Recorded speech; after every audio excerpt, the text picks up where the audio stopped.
Daily dose of Q के trending shorts में मैं एजे आपका स्वागत करता हूं। अक्रॉस द वर्ल्ड लेटेस्ट और सुपर इंटरेस्टिंग फैक्ट्स के लिए फॉलो कीजिए डेली डोज ऑफ क्यू के ट्रेंडिंग शॉर्ट्स सेक्शन को। 16 मार्च 2021 यानी कि इस एपिसोड की रिकॉर्डिंग के 2 दिन पहले एक जबरदस्त डिस्कवरी हुई है, जिसमें कि सिंगापुर के नैनयांग टेक्नोलॉजी यूनिवर्सिटी के साइंटिस्ट की एक टीम ने प्लांट्स के साथ कम्युनिकेट कर पाने की टेक्नोलॉजी को डेवलप कर लिया है। इस नई टेक्नोलॉजी के द्वारा एक पौधे के ऊपर एक इलेक्ट्रोड को कनेक्ट करके उस पौधे को इलेक्ट्रिकल सिग्नल्स के द्वारा मूव किया जा सकता है। ठीक इसी तरह प्लांट अपनी नेचुरल प्रोसेसेस के दौरान जो भी इलेक्ट्रिकल सिग्नल्स को जनरेट करता है, उसे भी ये इलेक्ट्रोड के द्वारा सेंस करके ह्यूमंस उसे समझ पाएंगे। चलिए थोड़े डिटेल में जानते हैं कि आखिर ये नई डिस्कवरी इतनी सिग्निफिकेंट क्यों है। एनटीयू के साइंटिस्ट ने पहले वीनस फ्लाईट्रैप नाम के एक पौधे के सरफेस पे एक इलेक्ट्रोड को चिपका दिया।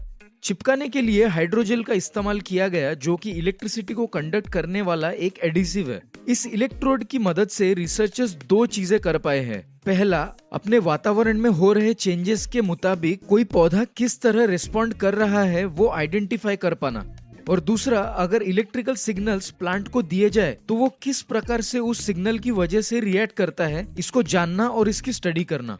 जब पौधे के एनवायरनमेंट में चेंजेस होते हैं, जैसे कि तापमान में परिवर्तन होता है या फिर रोशनी में बदलाव या फिर कोई हानिकारक कीड़ा जो उस पौधे पर लग जाए, ऐसे केसेस में प्लांट्स इलेक्ट्रिकल सिग्नल्स को एमिट करते हैं। इन इलेक्ट्रिकल सिग्नल्स की वजह से ही प्लांट्स अपने आसपास के एनवायरनमेंट के साथ खुद में बदलाव ला पाते हैं। बदलाव जैसे कि सनफ्लावर का दिन में सन की तरफ घूमना या फिर टच मी नॉट पौधे का टच किए जाने पर अपने पत्तों को बंद कर लेने का। ठीक ऐसे ही जब कोई हानिकारक डिजीज प्लांट्स को हो जाती है तो प्लांट्स इलेक्ट्रिकल सिग्नल्स जनरेट करता है, जिसे कि डिस्ट्रेस सिग्नल्स कहा जाता है। इस सिग्नल के मिलते ही प्लांट अपने डिफेंस सिस्टम को अप कर लेता है और अपनी रक्षा करने की कोशिश करता है। प्लांट्स के साथ कम्युनिकेट कर पाने की इस नई खोज की मदद से साइंटिस्ट फार्मर्स की मदद भी कर पाएंगे। अगर फार्म क्रॉप्स पर कोई डिजीज का हमला हो जाता है तो प्लांट के डिस्ट्रेस सिग्नल को पहचान के बीमारी पूरी तरह से फैलने से पहले ही आइडेंटिफाई किया जा सकता है और फार्मर्स अपने क्रॉप को बचा सकते हैं। ऐसा करने के लिए फार्म्स में कुछ पौधों पर ये इलेक्ट्रोड्स को लगाना होगा और एक मॉनिटरिंग डिवाइस के द्वारा कंटिन्यूअस मॉनिटरिंग और एनालिसिस करनी होगी। अभी तो ये टेक्नोलॉजी काफी नई और एक्सपेंसिव होगी, लेकिन फ्यूचर में जरूर ये फार्मर्स के लिए एक वायबल ऑप्शन हो सकता है। इस डिस्कवरी का दूसरा और बहुत ही एक्साइटिंग एप्लीकेशन प्लांट रोबोटिक्स के फील्ड में है। इलेक्ट्रिकल सिग्नल्स के द्वारा प्लांट के मोशंस को कंट्रोल किया जा सकता है। इस कंसेप्ट को प्रूव करने के लिए साइंटिस्ट ने इलेक्ट्रोड को एक वीनस फ्लाईट्रैप प्लांट के साथ जोड़ दिया। ये पौधा एक कार्निवोरस प्लांट है और ये पौधा अपने पत्तों को बंद कर लेता है जब भी कोई फ्लाई या कोई इंसेक्ट उसके पत्तों पर बैठता है, और इस प्रकार से उसे वो अपना शिकार बना लेता है।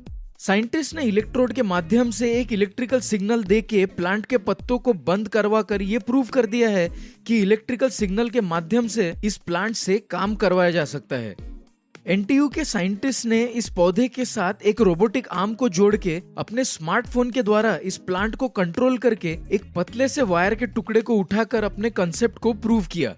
इनकी फाइंडिंग्स को नेचर इलेक्ट्रॉनिक्स नाम के एक साइंटिफिक जर्नल में पब्लिश किया गया है। रिसर्चर्स का मानना है कि फ्यूचर में प्लांट बेस्ड टेक्नोलॉजिकल सिस्टम्स महत्वपूर्ण हो सकते हैं, बेहद नाजुक चीजों को हैंडल करने के लिए, जो कि आज के रिजिड रोबोटिक आर्म्स से डैमेज हो सकते हैं। एनटीयू की रिसर्च टीम इस कम्युनिकेशन डिवाइस पर आगे काम कर रही है और इसका इम्प्रूव्ड वर्जन तैयार करना इनका अगला लक्ष्य है।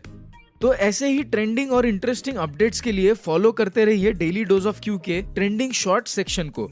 अभी के लिए बस इतना ही, मिलते हैं अगले एपिसोड में।